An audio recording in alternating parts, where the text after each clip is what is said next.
Though there are many treaties on different human rights issues, 3 documents form the core of human rights law: the Universal Declaration of Human Rights, the International Covenant on Civil and Political Rights, or ICCPR, and the International Covenant on Economic, Social, and Cultural Rights, or ICESCR. Together, these 3 documents are often referred to as the International Bill of Human Rights. They protect key freedoms necessary to live a dignified life, among them the rights to housing, food, and clothing, in addition to the freedom of speech, religion, and association. The covenants are widely accepted around the world and have been signed and ratified by most countries on every continent. Some major powers, however, have not chosen to ratify both treaties. Notably, China has signed but not ratified the Covenant on Civil and Political Rights, while the United States has signed but not ratified the Covenant on Economic, Social, and Cultural Rights. The Universal Declaration of Human Rights, or UDHR, reflects the post-World War II consensus that it was necessary to explicitly enumerate the rights to which every individual is entitled, regardless of race, religion, sex, or any other characteristic. ECOSOC established a small committee to draft the declaration, which was later approved by the General Assembly. Eleanor Roosevelt, former First Lady of the United States, was elected to be the committee's chairperson. Here's Eleanor Roosevelt reading the preamble to the Universal Declaration of Human Rights. I'm going to read you the Universal Declaration of Human Rights. The preamble. Whereas recognition of the inherent dignity and of the equal and inalienable rights of all members of the human family is the foundation of freedom, justice, and peace in the world.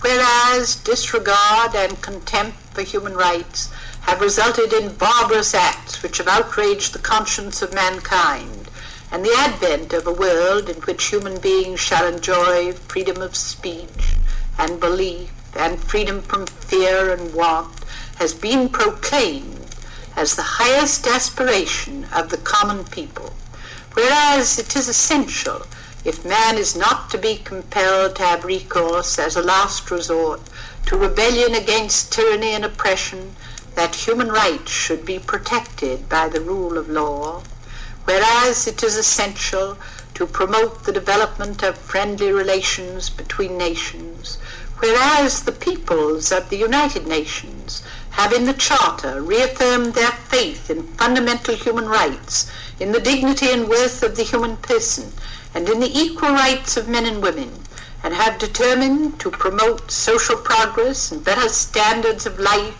in larger freedom, whereas member states have pledged themselves to achieve, in cooperation with the United Nations, the promotion of universal respect for and observance of human rights and fundamental freedoms, whereas a common understanding of these rights and freedoms is of the greatest importance for the full realization of this pledge. Now, therefore, the General Assembly proclaims this Universal Declaration of Human Rights as a common standard of achievement for all peoples and all nations. At the time it was passed, the UDHR was a statement of principles and not binding law. Now, however, many provisions of the UDHR, if not the entire declaration, are considered to be customary international law, meaning that they are binding on all states. Nevertheless, in 1948, passing the Universal Declaration was only the first step in enshrining human rights into binding international law. The rights in the Declaration needed to be written into treaties. The Conventions on Civil and Political and Economic, Social, and Cultural Rights took nearly 20 years to finalize, and it was another 10 years after that before enough countries ratified them that they came into effect.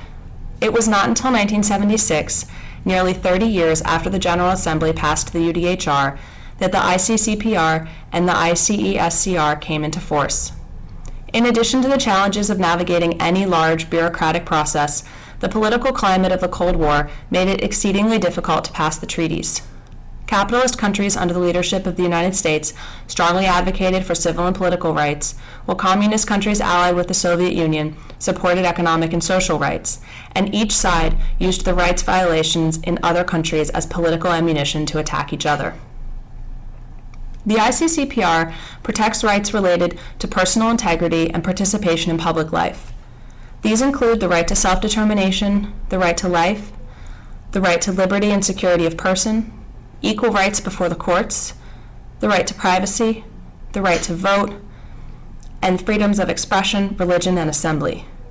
The treaty also guarantees freedom from torture and cruel, inhuman, or degrading treatment, freedom from slavery, and freedom of movement. These rights are overseen by a Human Rights Committee, which, pursuant to the first optional protocol to the treaty, can hear individual complaints from citizens of countries which have agreed to the protocol. As of 2013, 114 states had ratified the protocol, and the committee had adjudicated hundreds of complaints. The ICESCR protects rights related to the means to lead a dignified life. These include the right to work, the right to fair wages, equal pay for equal work, rest and leisure, the right to join a union, to receive social insurance, clothing, housing, food, adequate living conditions, physical and mental health, and education. The treaty also includes special protections for the family, mothers, and children. Both the ICESCR and the ICCPR require that rights be guaranteed without discrimination of any kind as to race, color, sex, language, religion, political or other opinion, national or social origin, property, birth, or other status. One important difference between the two treaties is that a state's commitment under the ICCPR is absolute, while under the ICESCR, states only commit to take steps using available resources to work towards the progressive realization of the rights recognized in the covenant.